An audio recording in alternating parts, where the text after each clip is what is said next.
அஸ்வின்ஸ் இனிப்பு காரம் பேக்கரி மற்றும் சைவ உணவகம்.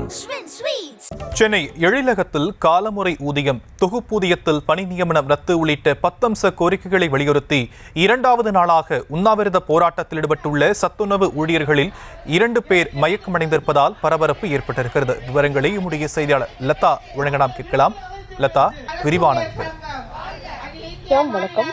காலமுறை ஊதியம், தொகுப்பூதியத்தில் பணி நியமனம் உள்ளிட்ட 10 அம்ச கோரிக்கைகளை வலியுறுத்தி நேற்று காலை 10 மணி தொடங்கி உண்ணாவிரத போராட்டமானது நடைபெற்று வருது.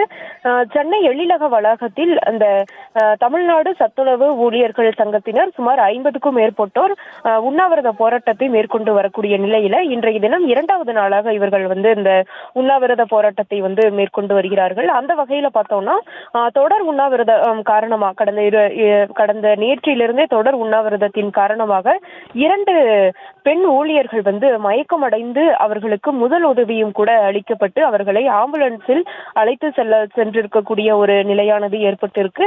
பல வருடங்களாகவே இவர்கள் தொடர்ந்து பல்வேறு கோரிக்கைகளை வலியுறுத்தி போராட்டங்களை முன்னெடுத்து வருகிறார்கள். முக்கியமா சத்துணவு ஊழியர்களுக்கு காலமுறை ஊதியம் வழங்கிட வேண்டும், தொகுப்பூதியத்தில் பணி நியமனம் செய்ய வேண்டும், அரசாணை 95 ரத்து செய்ய வேண்டும், அதே போல பாதுகாப்புடன், குடும்ப பாதுகாப்புடன், அகவிலைப்படியுடனும் உடைய ஓய்வூதியம் 9,000 ரூபாய் வழங்க வேண்டும் உள்ளிட்ட பல்வேறு அம்ச கோரிக்கைகள், முக்கியமா காலை சிற்றுண்டி திட்டத்தை சத்துணவு ஊழியர்களை கொண்டு செயல்படுத்திட வேண்டும் உள்ளிட்ட 10 அம்ச கோரிக்கைகளை வலியுறுத்தி நேற்று காலை 10 மணி தொடங்கி தற்பொழுது வரை தொடர்ந்து இந்த உண்ணாவிரத போராட்டம் என்பது தொடர்ந்து கொண்டே இருக்குது.